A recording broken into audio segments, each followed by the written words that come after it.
Olá, tudo bem? Estamos começando mais uma edição do ADM.co, que chega à sua quarta temporada. Aqui nesse programa eu bato um papo com administradores e administradoras que são registrados em seus respectivos conselhos regionais de administração e que já ocuparam ou ocupam o cargo de maior liderança hierárquica dentro de uma empresa.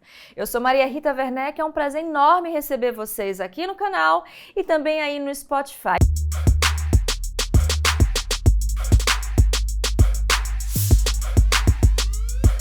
E hoje, para o nosso bate-papo, eu tenho o prazer de receber o administrador Aurélio Oliveira, ele que é CEO na Enel Américas. Tudo bem, Aurélio? Seja muito bem-vindo. Tudo bem, Maria Rita. Bom dia. Muito obrigada aí pelo convite. É um prazer enorme estar aqui contigo. Prazer todo meu. E para a gente iniciar, né, esse bate-papo, vamos falar de energia renovável, né? Como é que anda esse tema nos demais países da América Latina? Maria Rita é um tema central na América Latina. Nós temos uma situação privilegiada, eu diria, comparado com a matriz energética mundial. Eu diria que a maior parte da nossa matriz, quase 2/3, é de energia limpa, digamos aí, a energia hidrelétrica, já a solar e já a eólica, que elas são uma realidade no Brasil, principalmente. E no mundo, essa matriz é o contrário, né? Você tem mais, a matriz global ela é mais de combustíveis fósseis do que energia renovável. Por outro lado, nós estamos sofrendo já as consequências do câmbio climático, né? Eventos meteorológicos extremos que a gente tem visto aí no Brasil, não só no Brasil, em vários países da América Latina, já é uma realidade, né? Então, assim, a parte dessa transição energética, ela é fundamental para que a gente possa fazer essa transição e realmente poder controlar e mitigar essa questão do clima. Então, assim, a gente tem uma matriz, eu diria que bastante renovável, temos uma posição privilegiada, mas estamos sentindo os efeitos climáticos, que é uma realidade, ou seja, é inegável que isso veio para ficar e a cada vez mais a gente vê com mais frequência esses eventos aí extremos. Além dessa questão climática, quais são os outros problemas, né, que a gente pode enfrentar devido ao aumento do consumo de energia não limpa ou então como é que eu posso dizer, o freamento, né, de ações que desenvolvam mais ainda energias limpas? O nosso consumo hoje, a gente tem um nível de eletrificação até baixo, né, comparado com outros países, com a Europa, por exemplo, né, próprios Estados Unidos, né, a gente tem um nível de eletrificação baixo. Então, quer dizer, deve aumentar esse consumo. A gente tem ainda um déficit de infraestrutura importante, né? Por isso as pessoas vivem mais nas cidades, né? Na América Latina, se você olhar, São Paulo, Bogotá, Lima, Buenos Aires, Santiago. Então, assim, as pessoas cada vez mais vivem nos grandes centros por causa dessa questão da infraestrutura, né? Então, a gente tem esse déficit importante. Nós temos também uma questão com relação a, digamos, comparado com esses outros países, né, essa questão da infraestrutura, os níveis digamos, de falha de energia são maiores que nos países desenvolvidos, né? Para você ter uma ideia, hoje um país, a Europa, por exemplo, você tem menos de 1 hora ou minutos de falhas por ano, né? Aqui na América Latina são, em média, 10 horas, né? Variando de lugar para lugar. Então, quer dizer, isso tudo são avanços importantes que nós, como sociedade, comunidade, governo, empresas, a gente precisa dar para melhorar as condições de competitividade na nossa região. São desafios importantes, aumentar a eletrificação, melhorar a questão das infraestruturas, não só no setor elétrico, na energia elétrica, mas também tudo, né? Estradas e saneamento, todas essas questões, para possibilitar maior competitividade e que essa transição energética, essa transformação seja justa, porque a gente tem também um nível de desigualdade social importante, né? Então, sim, importante é que tudo que a gente faça, que a gente está fazendo, deixe um legado também de valor, seja para a nossa região. Bom, conta pra gente como você chegou a esse setor energético, um pouquinho da sua história. Assim, eu tenho 25 anos de setor elétrico. Entrei numa empresa chamada... Bom, era o grupo, só que era controlado por um grupo espanhol chamado Endesa, né, em 99.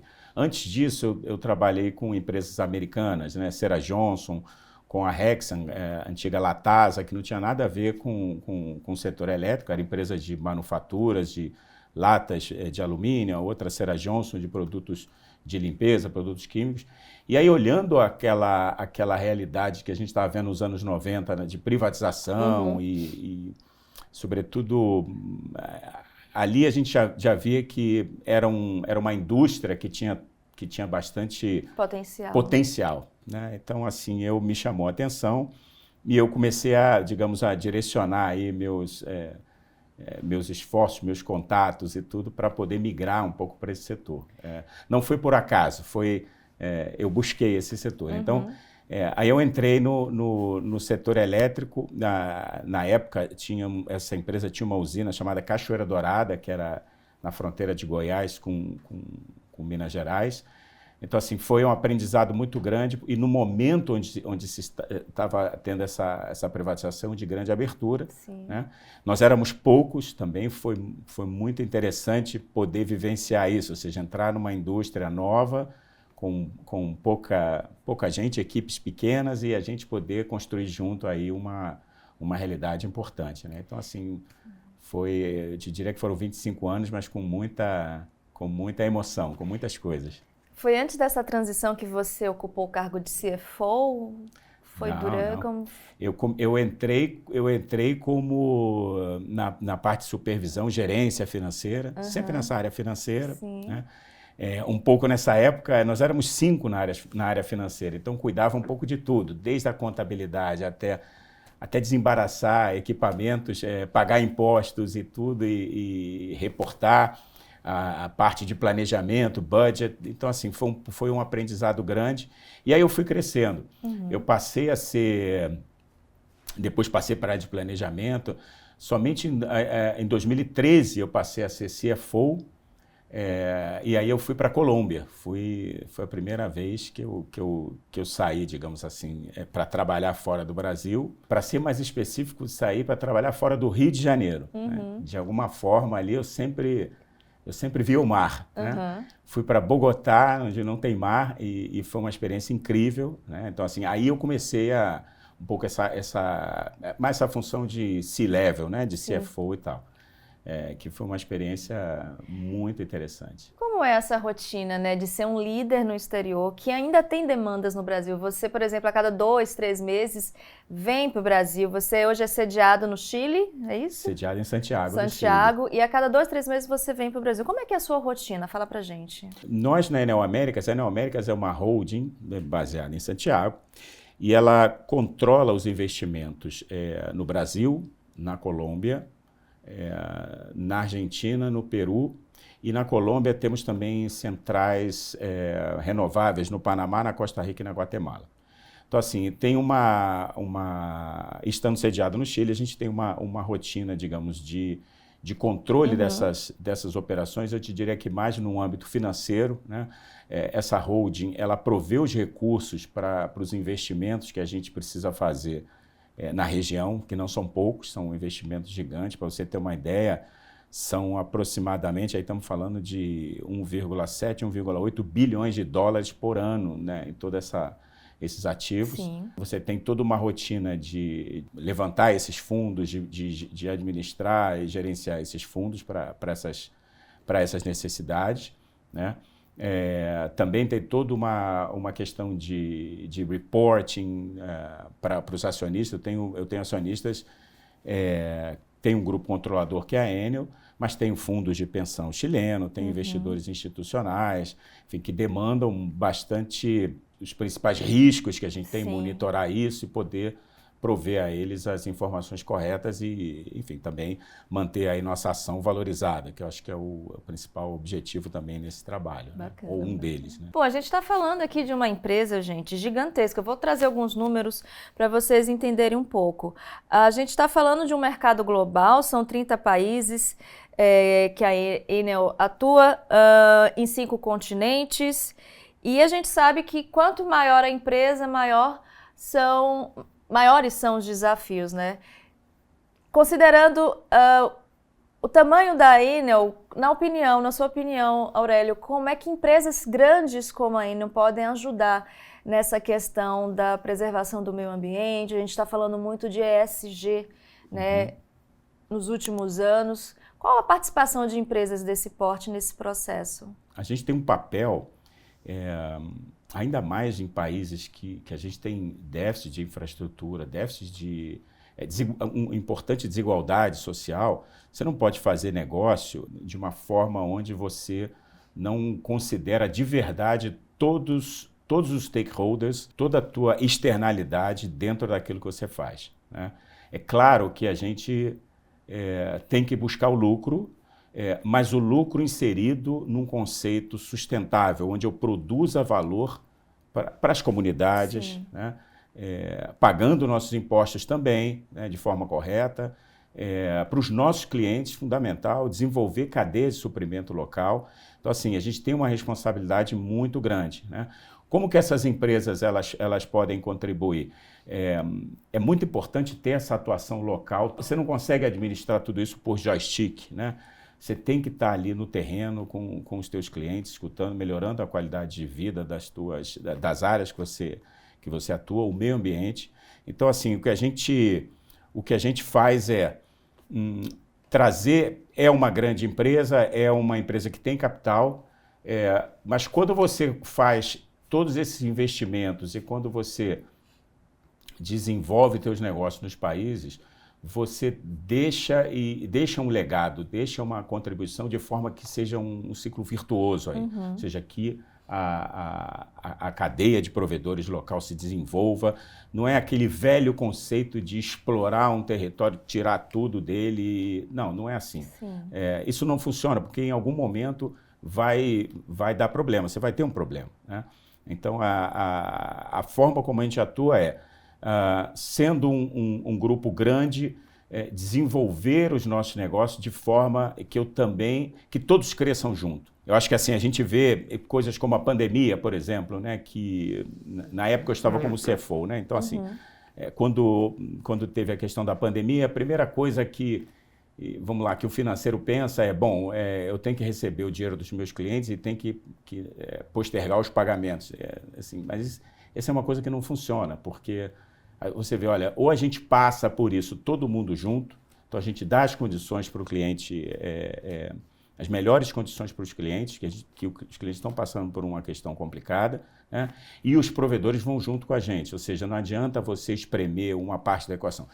Talvez eu esteja te dando um exemplo assim, muito operacional, mas como a cabeça assim, de um administrador, a gente tem que levar em consideração, porque muitas vezes aquele impulso de curto prazo não funciona, vai matar o seu futuro, vai postergar vai colocar em risco o teu futuro, a tua reputação, né? E fazer o certo, né? Eu acho que esse é o ponto fundamental. Dessa época da pandemia, o que é que você trouxe, né, de aprendizado que você aderiu para sempre, digamos assim? Eu acho que a gente ficou mais digital, né? Eu acho que a gente viu que não precisava viajar tanto, né? Não precisava estar tanto tempo fora, embora também é importante estar próximo. A gente se tornou mais digital, pôde alavancar canais digitais, eu também, nós como pessoas, né, também. Eu particularmente fiquei mais sensível também a essa realidade também dos teus fornecedores, que os pequenos negócios também enfrentaram e tudo mais. E fazer um pouco parte dessa digamos, da solução, né, de inclusão e poder passar. Eu acho que esse conceito é muito bom, passar por tudo isso juntos, né? E eu acho que no final das contas a gente saiu um pouco mais. A empatia, acho que cresceu muito nas pessoas, né? Cresceu bastante. Embora eu acho que, não sei, parece que passou um tempo, eu não sei, aí depois a gente pode explorar mais, mas eu acho que a gente voltou a ser muito curtoprazistas, assim, sabe? Muito imediatistas, talvez esse é o termo. Sensação de correr atrás do tempo que se parou naqueles 2-3 anos. Um pouco nas empresas, um pouco também na geopolítica, a gente nota isso também, né? Cada um protegendo um pouco o seu e tal, os governos e tal, polarização, enfim, são outros fenômenos que apareceram, que eu acho que se exacerbou um pouquinho disso aí. Então, assim, tivemos coisas boas, mas tivemos coisas que não tão boas. Não foi exatamente ligado à pandemia, mas as consequências dela, né? O efeito inflacionário, o efeito de taxa de juros alto. Enfim, tudo isso acho que a gente tem que repensar um pouquinho de novo para não colocar em risco o nosso futuro. E a gente está falando aqui, não sei se vocês devem ter percebido que a gente vai e volta, mas o assunto sempre de crise energética, sustentabilidade, volta para o nosso papo, porque são temas que não tem como a gente desassociar atualmente. E como o Aurélio falou, a gente precisa relembrar, não esquecer que quanto mais sustentável a gente for, menos probabilidades de ter novas pandemias, novos problemas, né, energéticos, enfim. Estou falando isso, gente, porque a gente sabe que a crise energética não é um problema só do Brasil, né? A gente vê outros países também enfrentando. E aí eu gostaria de saber, Aurélio, como você está acompanhando os nossos irmãos, né, os nossos países vizinhos, como eles estão enfrentando essa questão da crise energética? Interessante a tua pergunta, porque todos estão com um discurso de descarbonizar. O Brasil saiu na frente, o Brasil está mais avançado nisso aí, né? Por condições naturais, mas sobretudo por incentivo às fontes renováveis. Então, assim, resultado ali, se você olhar a matriz energética, o Brasil... Assim, o Chile é o que tem mais energia renovável, mas por uma questão física. O Chile é um país estreito, que tem problemas de transmissão, você tem um deserto no norte que tem mais sol. Então, assim, o Chile deve ter uns 40% de matriz renovável por necessidade. O Chile tem um problema de água grande, né? Então, a maior parte da energia lá é térmica, carvão, tá? E gás e tal. Mas já tem uma renovável grande por necessidade, eles avançaram muito. Agora, em termos de quantidade, obviamente, o Brasil, pelo seu tamanho e tal, e até pela sua proporção, hoje, a gente já tem uma matriz solar e eólica bastante grande. Aí nós estamos falando de 13%, já 14% e aumentando, né? Que já livra, por exemplo, o Nordeste em alguns momentos de crise, né? de energia, né? A Colômbia, por exemplo, tem muito discurso de energia renovável, mas na prática estão enfrentando problemas de autorização para poder desenvolver os projetos. Então, acho que está muito no discurso, tá pouco na prática. O Peru, por exemplo, depende você tem um gás muito barato, tem uma reserva de gás muito barata, então está um pouquinho mais lento na questão da energia renovável. Então, assim, o discurso ele é alinhado, todos estão apresentando, digamos, compromisso. Talvez o Peru é o único que demorou um pouquinho mais a apresentar esse compromisso. Mas o discurso nesse caminho e na prática, eu te diria que cada um com a sua característica especial, mas Brasil e Chile avançando bastante. Tem um tema também importante na energia renovável, que é a transmissão, né? Então você tem... Porque geralmente onde você tem a energia solar e eólica, elas estão em lugares mais afastados. Então você precisa trazer essa energia para os grandes centros de consumo. Então você precisa de transmissão, né? O Chile tem esse problema por ser um país estreito, então ele não consegue botar as linhas de transmissão.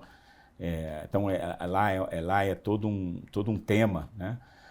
O Brasil avançou bastante, tem feito leilões de transmissão, e a própria Colômbia comprometeu. Então, assim, eu entendo que colocar na prática não é tão simples. A gente ainda depende muito do gás, por exemplo, né? E eu acho que não pode abandonar o gás, porque talvez ele é a fonte mais limpa das energias de combustíveis fósseis. O que eu vejo é que a gente está avançando, tem uma matriz limpa, mas tem muito ainda por fazer.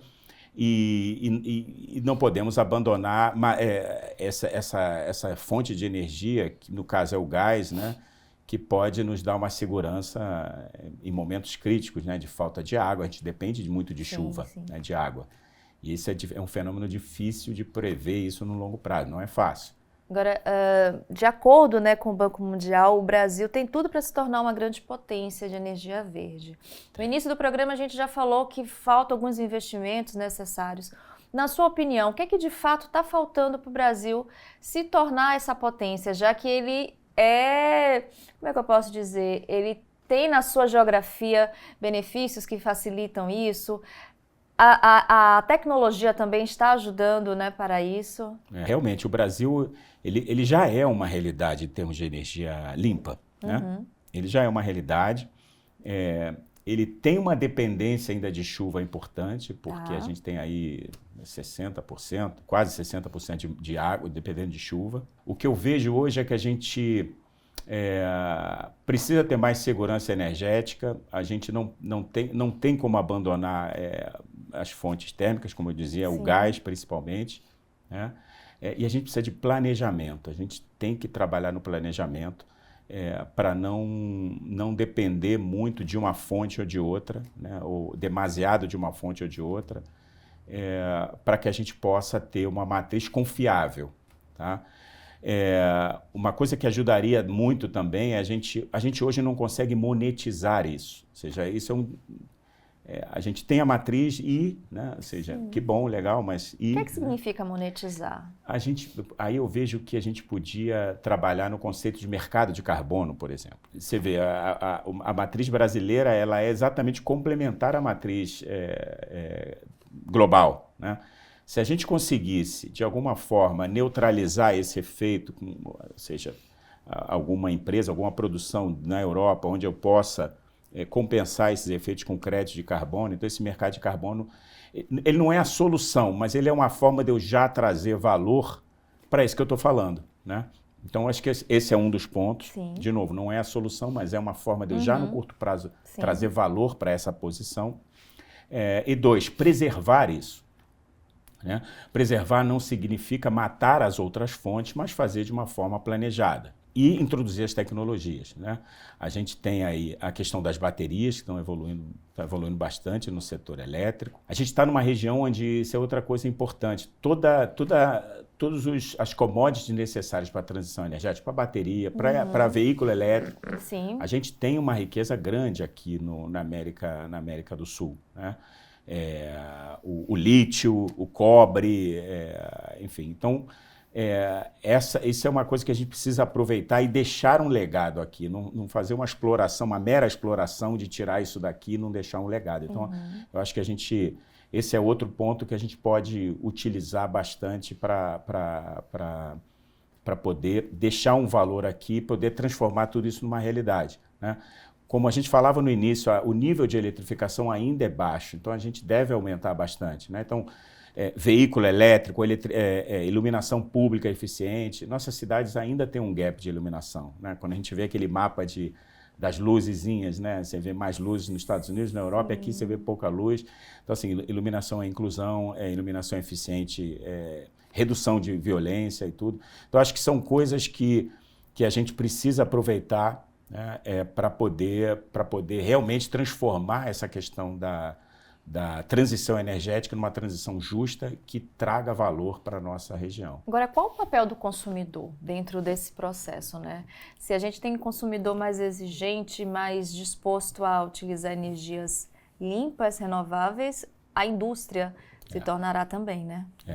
Olha, esse é um ponto central. O cliente está no centro dessa indústria, né?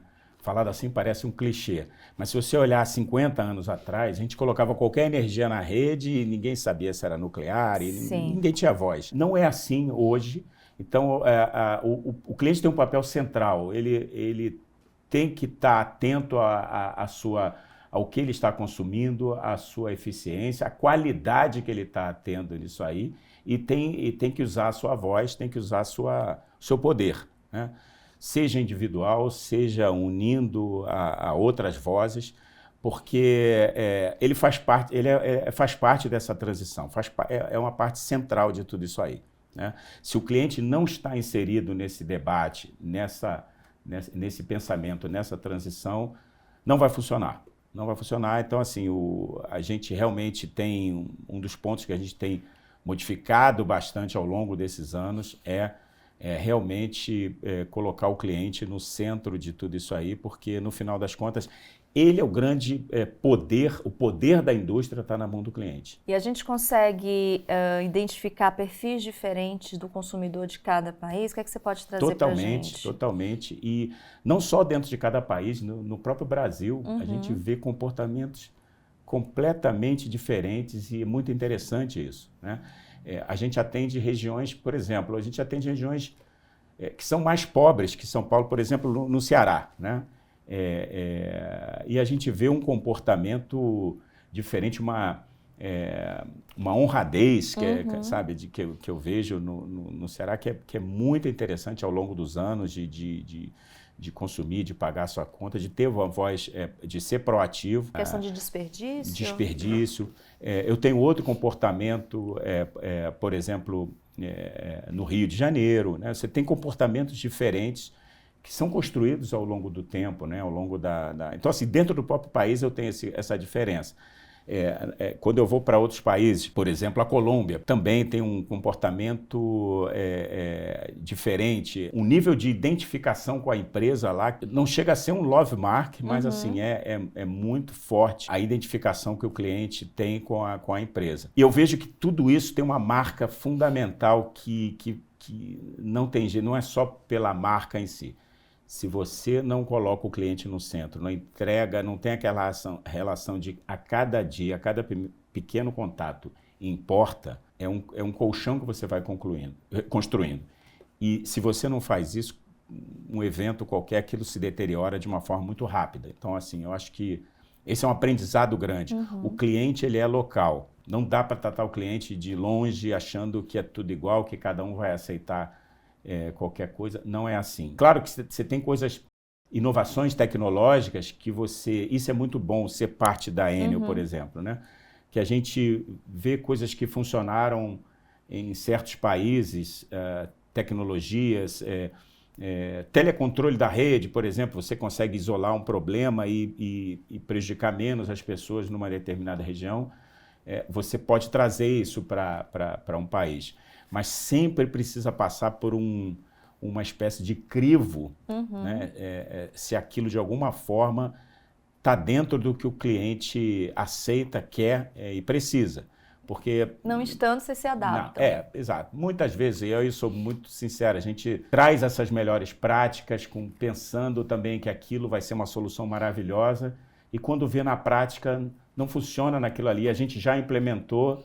Muitas vezes está apanhando, porque apanha. Insiste, né? Mas assim, eu acho que tudo isso faz parte do crescimento também. A gente é humano, a gente erra e a gente aprende. Na administração a gente aprende isso, né? Você tem que rodar lá o famoso PDCA. Você vai ajustando, vai melhorando, porque também se você não testar nada, você também não sai do lugar. Então a gente vai aprendendo, acertando, e aí vai transformando aquela solução que iniciou uma mera tecnologia, uma mera... coisa que você pensava que lá na Romênia funciona, vai funcionar no Rio de Janeiro e não funciona. Esse dinamismo da indústria na transição, acho que ela é fundamental, né? Mas, de novo, o cliente no centro, o cliente tem o poder. Vocês têm o poder.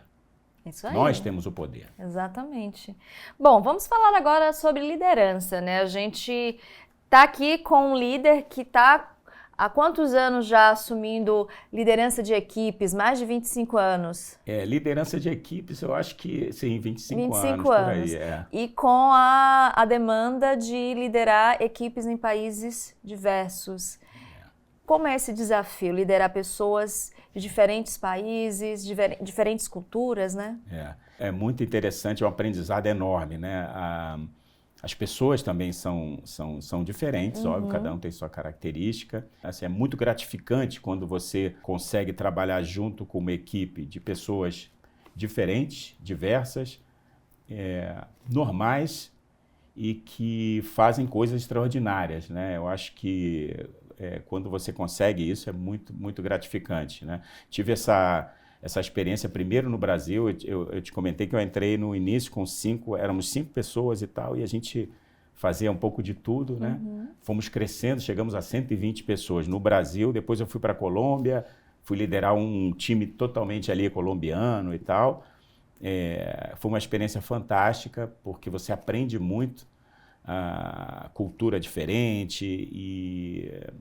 No final, assim, a lógica assim, dessa liderança é sempre assim, uma equipe, um time, né, que você escuta, entende bem como é que funciona, enfim, cada um fazendo ali o seu, em conjunto, mas com seu expertise, né, são pessoas, uma lógica de superar metas, né, metas não só metas financeiras, mas também não financeiras, né? Eu acho sempre de uma lógica sustentável, e aplicando valores ou fazendo a coisa certa. Todo mundo tem que chegar junto, não pode cair um pelo caminho e fazendo certo. Que eu acho que quando você consegue isso, eu acho que é o ponto, é o auge disso aí, né? Superar metas com o time, todos juntos, fazendo a coisa certa. Na sua rotina, quanto tempo você acha que dedica para esse assunto cultura? Olha, eu te diria que atualmente, eu acho que 2/3 do tempo. 2/3 do tempo, porque é uma preocupação grande não só em fazer ou executar, mas como você executa. É uma preocupação muito grande. O que você está falando, o que você está fazendo, a tua linguagem não verbal, você está influenciando jovens, as pessoas do time, as pessoas de outros times. Então, cada pequena ação importa nesse tema da cultura. Então, não é só pensar, é se comportar, é escutar, é poder identificar os pontos onde você está fortalecendo aquela cultura que você está imprimindo. E eu acredito que assim, a maior parte do meu tempo é isso. Talvez no início, no início da minha carreira, assim, eu entregar, e não importa como, sendo bem sincero, era assim. Atingir as metas. Atingir as metas e tal, e alguma coisa você intuitivamente vinha trabalhando, pô, mas isso aqui não está muito legal não, né? Mas quando você vai amadurecendo na função, você começa a observar isso, né? Você acha que isso vem muito da maturidade da pessoa? Eu acho que sim, Maria Rita, eu acho que vem da maturidade, a gente vai estudando mais, vai aprendendo mais, a vida vai te ensinando mais também, as pancadas que a gente leva, né? Eu me lembro, a minha primeira avaliação 360 graus foi um desastre. Foi um desastre. Assim, eu estava iniciando na época na Endesa, né? Fizemos esse programa e foi um choque tremendo, porque assim, eu achava que eu estava arrebentando na minha liderança ali, devia ter uns 30 e poucos anos e tal, e não é nada disso. Então assim, estava totalmente errado. Então eu comecei a perceber, caramba, essa coisa da forma, né? Não é só entregar ali o negócio. Não, mas eu estou super bem, olha só a meta que eu bati, a meta financeira, não é só a meta, mas eu não estou fazendo coisa certa, eu não estou fazendo o certo, eu não estou aplicando valores. Outra coisa que eu tive que melhorar muito também é a minha comunicação com as pessoas, né? Sincericídio, essa coisa de sincero, muito sincero, você tem que trabalhar essa forma, você não está fazendo bem, né? Então, assim, eu acho que isso tudo vem com esses inputs, que felizmente, eu tive muita sorte de ter bons líderes também, excelentes programas, pude me capacitar e, sobretudo, os times que as pessoas que a gente trabalhou, que nós trabalhamos aí juntos nesse tempo, acho que isso foi muito rico para esse aprendizado. Bom, quais são as métricas que você acompanha no seu dia a dia para fazer suas análises? Eu acho que é uma curiosidade, né, que a gente tem para saber, dentro desse negócio energético, o que é que você analisa diariamente? As metas financeiras, sem dúvida, até pela minha formação, toda a minha progressão, minha trajetória financeira. Então, eu estou sempre olhando o fluxo de caixa da companhia, porque se eu não gero caixa, não adianta a gente falar de fazer as coisas certas, as coisas boas, se não está gerando esse caixa, né? Mais que o lucro também é importante, é um elemento econômico, né? O EBITDA, o lucro líquido da companhia, mas principalmente o caixa, a geração de caixa da companhia, o nível de endividamento, que é algo que eu estou olhando bastante, também o custo financeiro está muito alto, né, em todo lugar do mundo, aí, então a gente está sempre monitorando isso, e as alternativas, também o custo de capital para poder investir nos projetos, né, os projetos para dar um retorno razoável não é fácil, né, com custo de capital alto. Então são coisas que, assim, da parte financeira é o que eu sempre olho. Obviamente também outros indicadores, como nós somos empresa listada em bolsa, a gente olha acompanha bastante o preço das ações, os elementos aí que podem produzir uma valorização dessas ações. Então, assim, isso por um lado financeiro.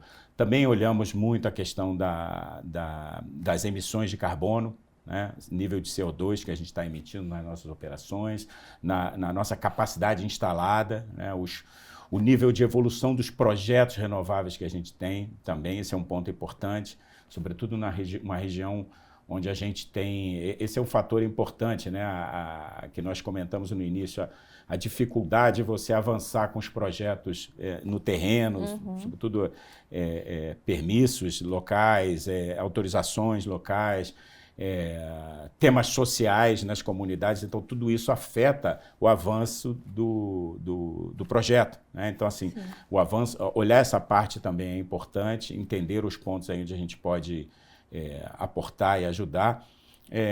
E eu te diria que, assim, esses elementos não financeiros, como que a gente também olha como o nível de diversidade, o nível de impostos que a gente contribui em cada região, que também é uma forma da gente mostrar que a gente está contribuindo para as comunidades na parte tributária também. Então, assim, hoje em dia não dá para ficar só naquela parte financeira, ela é muito importante, mas você também tem que olhar um conjunto de coisas que garantem que você tem uma atuação, que você não está agredindo o meio ambiente e garantem que você está cuidando da parte social, socioeconômica das regiões onde você atua, porque isso é que vai te dar sustentação ali. Agora, eu imagino que também outras questões como políticas, normas, né, é um setor que está muito sujeito a isso. Como é que vocês conseguem seguir liderando, planejando, diante dessas variações, né? Isso é uma parte fundamental. Toda essa transição, a gente está passando, por exemplo, no Brasil, por uma discussão de renovação de concessão. Então, assim, a gente tem uma das coisas que a gente reforçou esse ano também foi a nossa área de relações institucionais, né?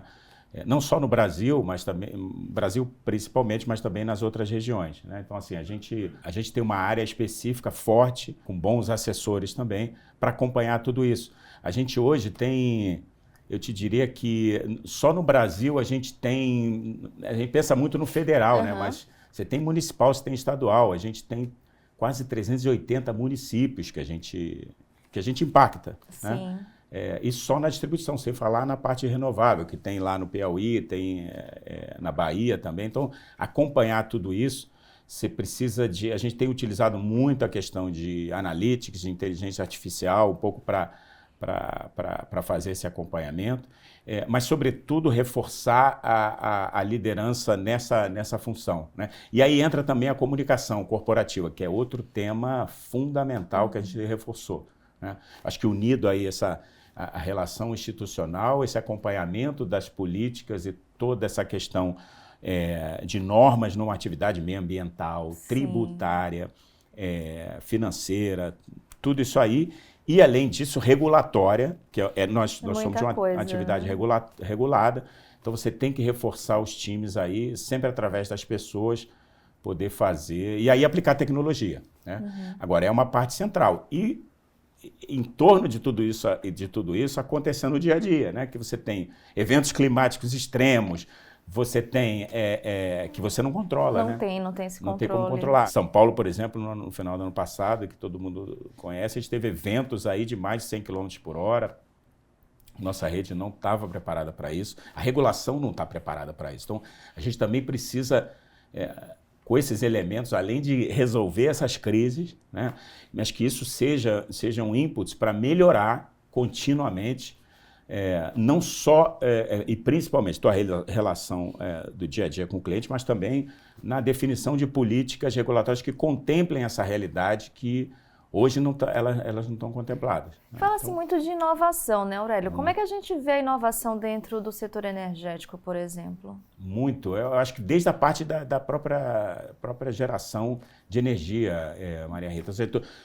Toda essa parte de energia renovável, tem muita inovação ocorrendo na parte da geração, né, para você aproveitar melhor o ângulo do sol com trackers, essas coisas todas, tudo a gente está trabalhando. Você tem uma intermitência, porque você não tem sol de noite, então você tem a bateria, a questão das baterias, tem muita inovação ocorrendo nessa parte. Aí depois você tem eu faço o pulo já para o downstream, que é a distribuição, né? Num ambiente onde cada vez mais, você sabe que está aumentando muito a autoprodução de energia, né? Então as pessoas estão querendo produzir sua própria energia. E a gente tem as redes. Então, assim, como é que eu sou resiliente ao ponto de poder prever essas produções dentro da nossa própria rede? Vocês estão se preparando para esse novo mercado? Que está crescendo bastante, muito, está né? crescendo bastante. Esse é um foco importantíssimo que a gente tem. O Brasil tem uma estimativa, de acordo com a EP, que é o planejador de longo prazo do país, né, de quase 1/4 da nossa capacidade ser, ou talvez até um pouquinho mais, mas ser produzida por esse tipo de tecnologia, ou seja, as pessoas produzindo sua própria energia. Como é que você faz? Como é que você prevê isso aí? Então a gente... E é uma coisa relativamente nova no mundo, né, que algum país sabe mais ou menos. Não, isso é uma coisa nova. Então, assim, acho que a gente tem uma grande oportunidade aí de poder desenvolver. E aí entra muita tecnologia, né? Inteligência artificial. Como eu te falei, as pessoas também estão vivendo cada vez mais nas grandes cidades. A pandemia não mudou muito isso. A gente acelerou não vê, mais só, né? Acelerou. Vivendo na grande cidade, produzindo sua própria energia e sempre vai passar pela rede. Então, eu preciso ser smart, por isso que se fala muito smart grid. Eu tenho que ser inteligente nisso aí, né? Estamos avançando nessa inteligência. Ainda não somos assim, super smart, estamos caminhando. Mas estamos caminhando. É positivo, seu olhar é positivo. O meu olhar é super positivo, porque eu acredito que a gente tem um potencial enorme de eletrificação, de melhorar a qualidade de vida das pessoas. Uma empresa como a Enel e várias outras empresas, eu acho que a gente... porque é muito intensivo de investimento. Então você precisa de empresas grandes aí, mas que elas sirvam como enablers, como habilitadores para que outras menores possam crescer nesse ecossistema. E aí é uma coisa legal, porque você tem uma capacidade enorme de desenvolvimento de empreendedorismo nesse ambiente, né?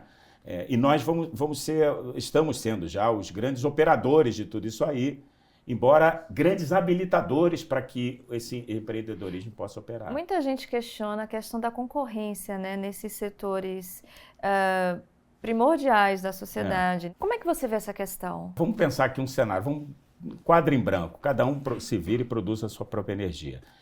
No todo, é muito ineficiente. Não consigo ver no curto prazo uma eficiência se você faz isso.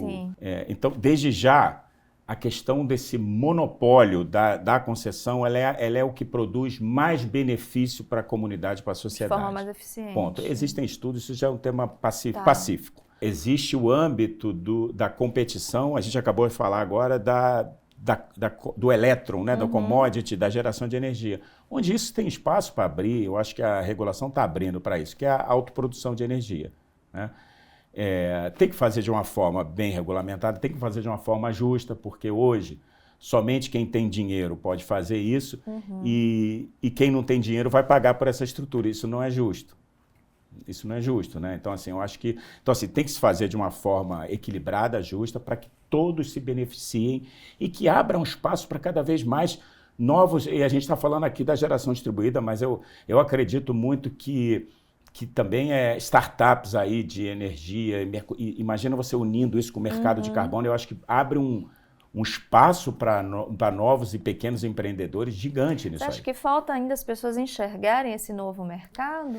Assim, eu acredito que já estão enxergando. Já estão enxergando. Já está enxergando, esse é o processo.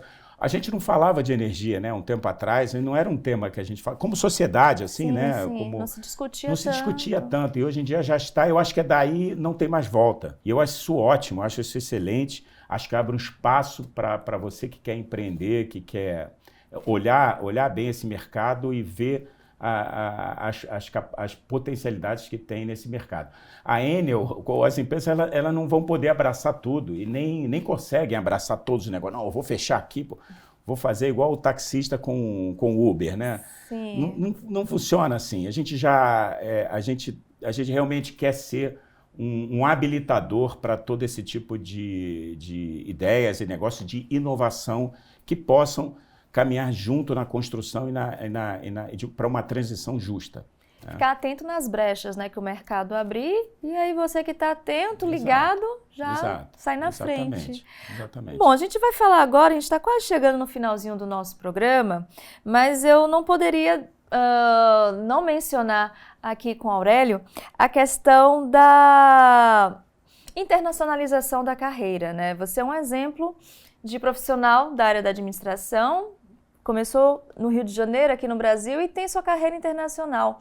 Como é que você começou esse projeto e que dica você daria para aquele profissional, para aquele seu colega da administração que está pensando em internacionalizar ou já recebeu, inclusive, o convite, mas ainda está na dúvida ou não sabe bem como seguir nesse projeto? No meu caso, eu me chamou a atenção a possibilidade e eu externei isso. Eu sempre externei. Acho que esse é um tema importante, que às vezes as pessoas ficam guardando muito. Você tem que falar que você quer sair, quer ter uma experiência fora. Né? Claro que um grupo como a Enel me possibilitou isso porque ela tem negócios em vários países. Isso me ajudou. Embora eu conheça outras pessoas que vão muito mais, inclusive por conta própria, para fazer um curso, fazer alguma coisa, buscar se capacitar, se capacitar. O mercado eu acho que fora. tudo isso é válido, tudo isso é muito bom. Eu recomendo isso, você externalizar, você buscar se capacitar fora. Não é um bicho de 7 cabeças. Eu acho que a primeira você fica um pouco assustado, mas depois você vai fazendo. Eu acho que isso também online. Hoje você tem mais possibilidades também online. Idioma, o que é que você fala sobre o idioma? A importância Idioma é ainda? Importantíssimo. Eu aprendi a falar o meu inglês aí no curso aí na minha época, né, no início, carreira e tal. Eu acho que praticar isso é fundamental, né? O inglês, no caso, que era um pouco a base. O espanhol, mas o espanhol eu aprendi no dia a dia, falando com meus chefes e tal, na época. E agora o italiano também, que me ajuda muito, né? Assim, você me pergunta se eu falo bem, eu não falo bem, mas eu olho no olho e vejo se a pessoa entendeu. Consegue se comunicar, né? Consigo me comunicar. Eu acho que o primeiro idioma, como você passa e você consegue aprender, eu acho que isso já dá quebra uma barreira, já quebra uma barreira importante. Né? Então, assim... Isso eu acho que é importante. Então, a questão de idioma, do treinamento, da capacitação. E eu acho que te abre um mundo, assim, como pessoa e como executivo, que eu acho que são indissociáveis. Você como pessoa e como executivo, né? E assim, quando eu saí pela primeira vez, eu fui para Colômbia, para Bogotá. Não tinha a menor ideia do que era a Colômbia, né? Achava que era um risco tremendo. Nossa, foi uma experiência fantástica. Nossa, minha recomendação aí vá de peito aberto, abraça. Não fique só com brasileiros lá, porque também essa é outra coisa. O pessoal vai ficar a comunidade fechada ali de brasileiros. Não adianta, não ganha fluência, não adquire nova cultura. Exatamente. E eu acho que é legal também, porque você conhece brasileiros do Brasil inteiro, né, ali. Nessas experiências e tal, de outras empresas, isso é muito bom, mas não se limite só a isso, né? Abra seu coração ali e se puder ser com a família também. No meu caso foi com a família, então também a nossa experiência pessoal como família foi muito rica, muito rica. Até hoje a gente colhe os frutos. Não tem jeito, você tem perdas e ganhos, né? Porque você fica um pouco longe dos teus amigos no país e tal, mas você ganha novos amigos, assim, faz networking é fundamental também. Quando eu fui para o Chile, outra coisa que eu também, até você perguntou se você vem muito no Brasil, né? Eu venho por causa da operação, mas não deixo de fazer também no Rio, em São Paulo ou em Brasília, né? Uma série de reuniões para manter o meu networking também. Né? Com bancos locais, com gente de outras empresas, setor elétrico, de outras... Por que isso? Porque uma das coisas que eu aprendi na Colômbia é que esse processo você se isola muito também do teu país. E no final das contas, a gente vai voltar, bom, espero, né, um dia, né, para o teu país. Então, é muito salutar manter essa conexão no caso, com o teu país, com o teu... Bom, claro, com família, com amigos, se você puder fazer. E hoje o online ajuda demais. Né? Ajuda muito. Então, assim, o meu contato contigo foi um pouco essa minha lógica. Porque eu separo ali um dia na semana que eu faço, e eu achei muito legal o trabalho que você faz aqui, que o CRF faz aqui. Eu falei, poxa, que legal. E eu tenho meu CRA, pago meu CRA. Registradíssimo aqui Sou com registrado. a gente. Então, assim, tem que manter essa... Então, assim, é nessa lógica. Sim, né? sim. Bom, a gente vai falar agora sobre sucessão, né? Uma outra questão que eu acho que faz muito parte da vida de um líder. Você foi sucedido como CFO, sucedeu alguém como CEO. Como é que esse momento de sucessão, como é que você se prepara? Por exemplo, como você se preparou para assumir, né, essa liderança, que já foi de alguém e assim por diante? Exatamente, né? é uma excelente pergunta. O meu anterior chefe, o meu CEO, ele se aposentou, né, e me indicou, né? Eu acho que sou muito grato aí a ele, Maurizio, que é italiano, né? E ele me indicou para ser o CEO e eu fui, digamos, aceito aí nessa nova função. E eu estava como CFO e o meu gerente de Investor Relations, de relação com investidores, foi promovido como CFO, que também deu foi muito gratificante também esse processo. É o resultado do trabalho do dia a dia, né? Também é importante você falar que quer, eu acho que isso é importante, acho que eu escuto muitas vezes, às vezes, é melhor você não falar, porque tem muita gente que também quer. Não tem problema, isso Porque acho que é normal. as pessoas não vão descobrir Pois sozinhas, né? Então eu acho que parece óbvio, mas eu escuto às vezes gente dizer que não se manifesta e tal. Eu acho que se for um processo de falar que quer e mostrar que você pode exercer aquela tua função. E uma coisa que eu aprendi desde o início que quando você está numa cadeira, você não tem que estar limitado à tua função naquela cadeira, você tem que se colocar nos sapatos, como a gente fala, do teu chefe, né? Eu acho que você tem que ir algo mais, porque você está abrindo oportunidade. Não só por abrir, mas você está se desenvolvendo, né?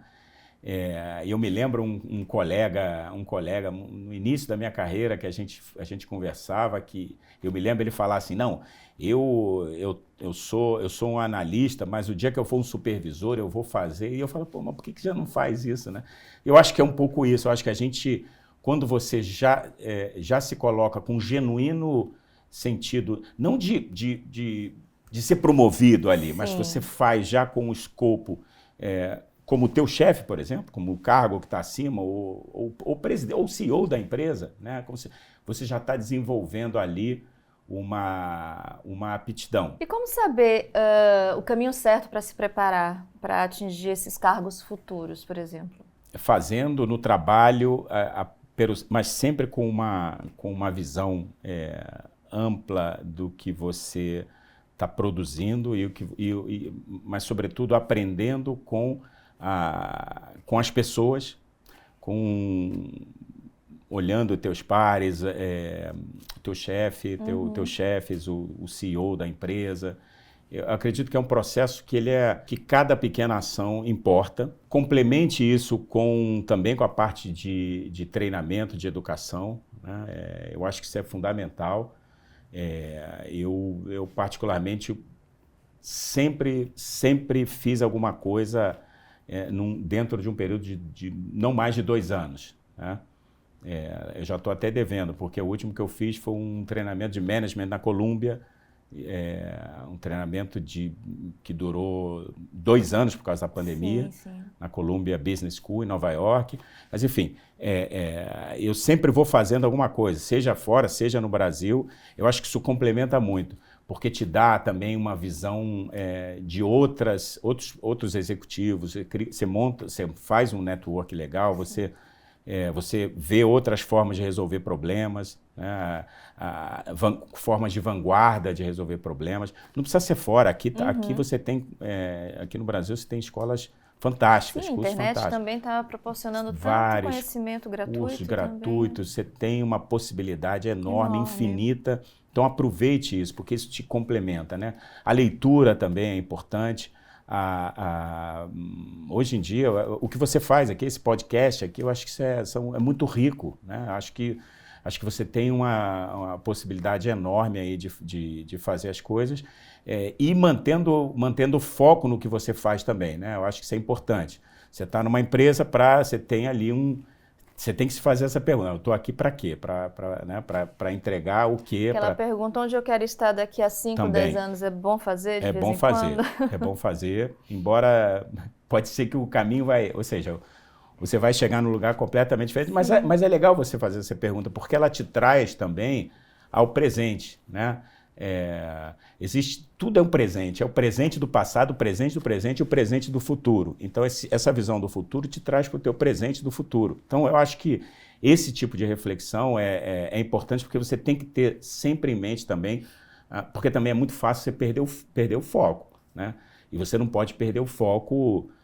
Você está na empresa, você está naquele desafio ali, para quê? Qual é o seu delivery, o seu entregável ali, né? Então, tudo isso tem que estar num contexto do presente, porque o presente eu acho que qualquer reflexão futura tem que te ajudar no presente, não para te transportar em algo que você eventualmente não sabe, né? Você não vai sair daqui, chegar lá. Exatamente. Sim. Então é isso. Eu não poderia fazer um programa sobre mercado energético, falar sobre, né, esse tema, sem mencionar a questão das privatizações. Acho que é um assunto de curiosidade, não só para mim, mas para você também. Então eu vou pedir para o Aurélio explicar para a gente um pouco mais sobre como é que funciona, né, um processo de privatização. Eu imagino que seja um processo que tenha várias demandas. Como é que vocês conseguem mitigar riscos, essas questões assim que ficam de fora, né, da grande audiência? Sem entrar na questão da privatização é boa, não é e tal, eu acho que depende de país, depende de realidades e tal, né? Te conto uma anedota, né? Uma historinha. Eu estive no Uruguai, né? Num evento de energia elétrica, né? E o pessoal da UTE lá, porque a empresa é pública, né? E o Uruguai é pequeno, são 3 milhões de pessoas e tal. E uma pessoa da UTE me perguntava, puxa, o que você acha da privatização? Você acha que... E eu conheço muito a UTE, é uma tremenda empresa pública, de excelentes profissionais. Ele me perguntava, o que você acha? Porque vocês no Brasil, eu falava assim, você não tem que se meter nisso, vocês fiquem públicos, porque vocês são pequenos, o Uruguai é pequeno, vocês têm um nível profissional, um nível de eficiência, um nível de qualidade excelente. Então, não se aventurem nisso, porque não é o caso aqui. Não mexe num time que está ganhando. Não é o caso aqui. Quando você olha o Brasil, é que você fala assim, o Brasil comparado com...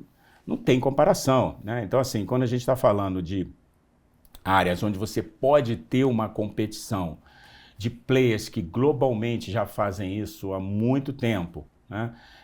E você pode, como Estado, poder ter um melhor serviço e ter fundos daquela privatização para o benefício da tua população, faz todo sentido. Então, assim, agora, onde o Estado tem que atuar? E aonde os clientes, a comunidade tem que atuar? Na regulação, em regular bem aquilo ali, em exigir os parâmetros que a sociedade quer, porque não tem jeito, tudo no final é pago. Quem acha que é pago, a gente tem que pagar como sociedade, né? Então, assim, qual é a rede que a gente quer, qual é o sistema que a gente quer? Definiu isso? Atua na regulação, atua forte na regulação, na institucionalidade, né? na legalidade, e tudo isso aí. Porque eu acho que aí a gente tem um benefício grande, né? Dito tudo isso, eu acredito que acho que a gente avançou como país, a gente avançou muito nessa frente, mas eu acho que tem elementos técnicos da regulação, dessa tal regulação, que a gente precisa evoluir para garantir isso, o bem-estar, a melhora da competitividade, que é tão importante para o nosso país, o Brasil. O Brasil precisa melhorar a sua produtividade, né, frente a esse entorno todo, né? A gente ainda paga muito imposto, a gente já tem muito subsídio nas tarifas, muito imposto, muito subsídio na tarifa, tudo isso, na tarifa de energia, né? Sim. Tudo isso faz com que fique caro produzir aqui, né? Isso está relacionado com estrutura, esse subsídio? Com vários Está relacionado fatores. Com um país gigante que a gente tem, então você vai somando, não, mas é porque eu tenho na Amazônia, como a rede não chegou lá, eu preciso subsidiar aquele sistema lá. Eu tenho a energia de Itaipu, que eu compro a parte paraguaia em dólares, que eu tenho que pagar. Então, assim, você começa a somar, eu não digo que eu estou citando alguns exemplos, né? Mas você vai somando tudo isso, e aquela necessidade local ali, você distorce, e aí você fica mais caro produzir as coisas aqui, né? Isso para não falar de estradas, ferrovia, que a gente não tem, né? Esse tipo de coisa. enfim, que eu acho que tudo isso a gente precisa avançar nisso aí, para que essa regulação, sem falar nos impostos na tarifa, né? Eu tenho, por exemplo, só para você ter uma ideia, eu tenho hoje no Brasil, eu chego a quase 50% aí entre esses impostos e subsídios, talvez até um pouco mais, né? Países como o Chile, eu tenho ali 20% no máximo, entendeu? Então, assim, você bota uma pressão na tua tarifa, no custo da energia muito alto. Eu acho que, assim, a gente precisa uma regulação forte que exija qualidade, que exija, que dê competitividade na tarifa e que ela seja justa para pagar o desenvolvimento. O pessoal falou muito aqui em São Paulo, vamos subterranear toda a rede. Né? É uma questão que se levanta, né? Pois é, mas assim, quanto vai custar isso? Você imagina uma cidade como essa parada, porque você vai ter que quebrar a cidade inteira. Então, assim, ela é parte da solução. Talvez em alguns locais, sim, vai ter dor de cabeça, mas a gente tem que pensar, é isso que a gente quer? É isso. E a gente tem que pagar, a gente vai pagar por isso. Como cliente, né? A gente, no final, paga por isso. Então, e a regulação tem que atuar firme aí, firme. Sem muita interferência política. Eu sei que ela existe, é inevitável, mas a interferência política ela te leva a sair do caminho, a ir para outros caminhos. A gente, enquanto consumidor, como é que a gente pode ter esse controle mais sobre a regulamentação, né? Primeiro, entenda a sua conta. Olha a sua conta e veja o que está na sua conta. A gente já melhorou muito nisso aí. Não é só a Enel, todas as nossos colegas, as concessionárias, explicitam muito o que está na sua conta. Olha bem a sua conta, entenda bem a sua conta. Você vai ver ali quanto é que fica para cada um daquele dinheiro que você está pagando. Né? Olha o seu consumo também. Analise o seu consumo. Olha, busque ver também os teus indicadores de qualidade, como é que estão te prestando o serviço. Né? A partir daí você vai... Uma coisa muito legal que tem no Brasil, não tem nos outros países, é a transparência. Isso eu tenho que te falar. Assim, a transparência da regulatória no Brasil, aqui no Brasil é fantástico. Assim, quando você tenta buscar qualquer coisa de performance das distribuidoras ou das geradoras, as novidades regulatórias, é fácil encontrar aqui no Brasil no site do regulador da ANEEL. Foi um avanço fantástico. Reuniões de diretoria são públicas. Toda terça-feira, a partir das 9, se não me engano, da manhã, você pode acompanhar pelo YouTube. Que bacana. Quando eu olho isso no Chile, assim, com todo carinho, ou no Peru, é uma caixa preta. E aqui não, você tem. Então, assim, legal, metade do copo, do vaso, né? Meio lleno, meio cheio, a gente tem. Que bom. Né? Agora, a partir daí, o que a gente está fazendo? E aí eu noto que a verdade é que o consumidor, o cliente, sobretudo nessa instância regulatória, ainda está ficando um pouquinho afastado, seja pelo próprio lado do cliente, mas também pelo lado do regulador, que eu acho que temos que aproximar mais essas pontas. Existem associações de consumidores que eu acho que tem que se fortalecer e usar a sua voz, mas de uma forma construtiva, porque se você não entende, também a gente vai ficar dando sugestões que você vai ver que não funcionam. Usar as redes sociais a favor, Eu também acho. Eu acho que tem que usar. Eu sou da opinião que tem que usar, tem que acessar. E procure conhecer a sua realidade, sua conta e tal, e para que você possa ser realmente proativo e construtivo nesse debate. Né? E não fique calado. Use a sua voz. Eu acho que esse é o ponto fundamental. É isso aí. Bom, vamos agora para a nossa dica de leitura. O que você preparou para a gente, Aurélio? Eu não preparei nada, mas eu leio muito. Que susto! Eu não leio...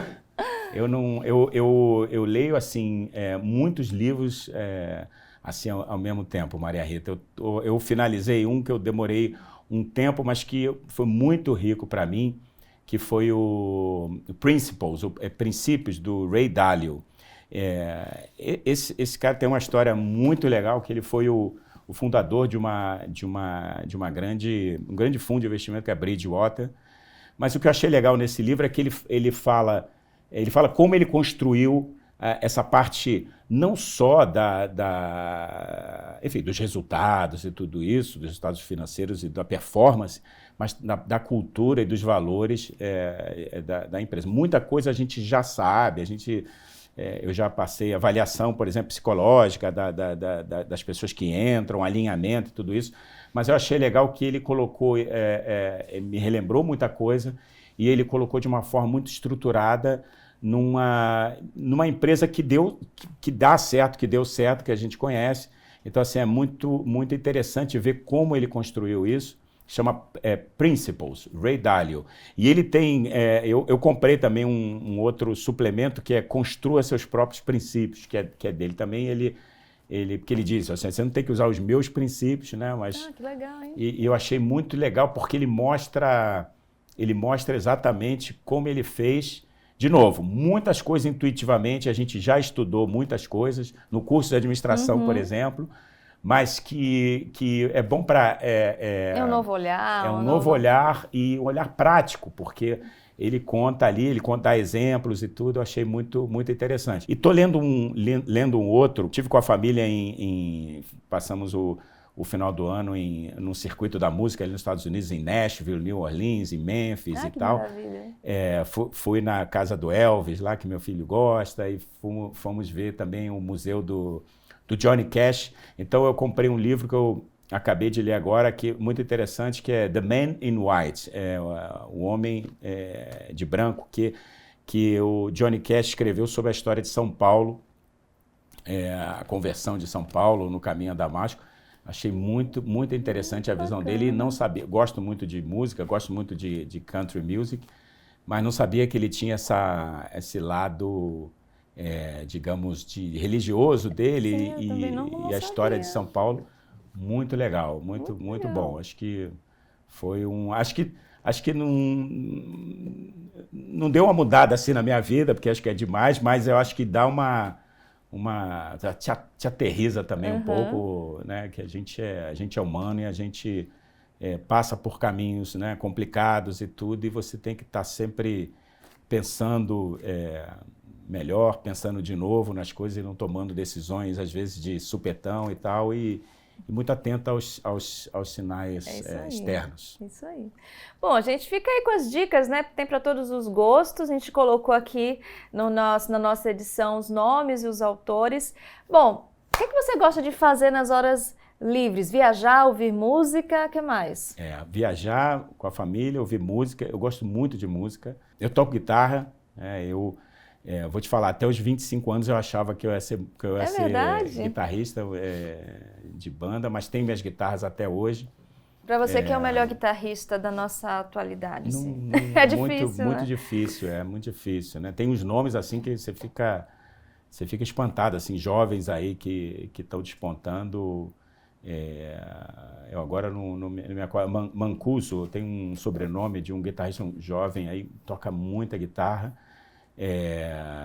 Mas assim, o lance da música para mim foi muito engraçado. Foi a primeira experiência ali de liderança, digamos, de uma banda e tal, que no final das contas é muito parecida. É você estar com as pessoas certas, não tem que ser virtuoso ali, né, na banda, mas é um grupo de pessoas ali que estão sintonizadas, que têm ali um objetivo em comum e que juntos fazem ali, desde improvisações até aquilo que foi planejado, até ensaiado e alcançar o objetivo. Então, assim, tem muito esse lado. Eu costumo também, e até hoje isso eu levo também com minha experiência, eu costumo falar muito um termo que é confia na banda, né? Confia na banda. Eu me lembro que quando eu comecei a tocar, a gente vinha um integrante novo e, puxa, mas como é que eu faço isso? Não, até aqui a gente foi. Agora você confia na banda que vai tudo bem, né? Então, acho que é um pouco isso também, tem esse lado.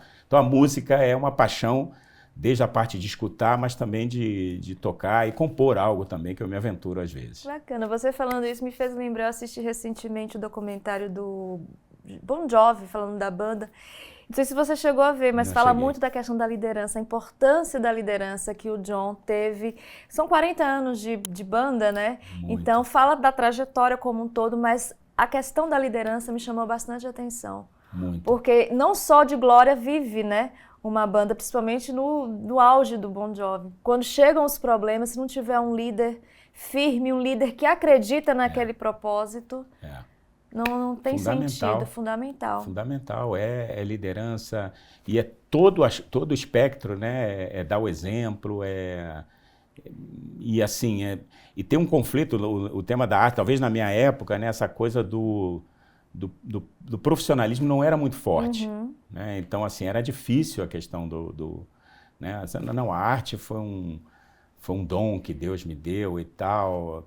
Peraí, mas aqui é um negócio como também Mas aí, como uma é que profissão. A administração chegou no seu caminho, já que você tinha essa inclinação? Olha, eu vou te falar que chegou porque eu comecei a ver que a gestão, a administração, ou seja, também a necessidade de aprofundar alguns temas, mas de ter a visão do todo era fundamental para um mundo que se desenhava, né?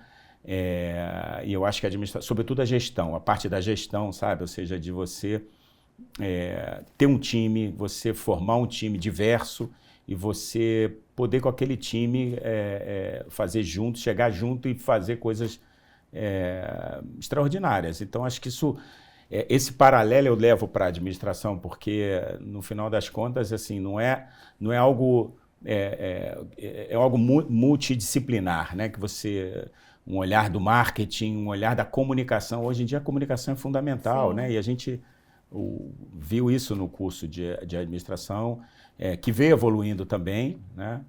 Eu acho que isso foi fundamental para mim, e poder ter... Eu via que para eu ser um líder, era fundamental dominar essa ciência da administração, da gestão, principalmente da gestão. E ela é multifacetada, ela é multidisciplinar. Então, isso que me atraiu, né? Mas, claro, você precisa navegar por essas várias disciplinas, mas também ser capaz de mergulhar e poder se aprofundar em temas complexos, mas que, enfim, com um bom time, com uma boa gestão, eu acho que você consegue.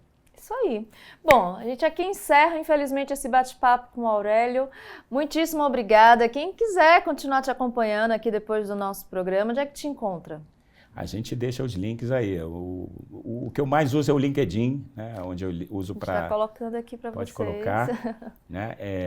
Quem quiser saber mais sobre a Enel Américas, tem um site, enelamericas.com, né, que a gente pode também deixar para ver as coisas que a gente está fazendo na região. E é isso aí, eu que agradeço, Marita. Muito obrigado. Imagina, aí e parabéns pelo excelente trabalho aí que você e o CRA estão fazendo. Muito obrigada, muito obrigada. E obrigada a você também que ficou conosco em mais uma edição do nosso ADM.co. Um prazer receber vocês aqui no canal e aí no Spotify. Eu sou Maria Rita Werneck e quero aproveitar para te convidar a se inscrever no canal Serviço da Administração, se ainda não for inscrito ou inscrita, deixar seu like, seus comentários e também siga as redes sociais do CRA São Paulo. Até a próxima, tchau, tchau.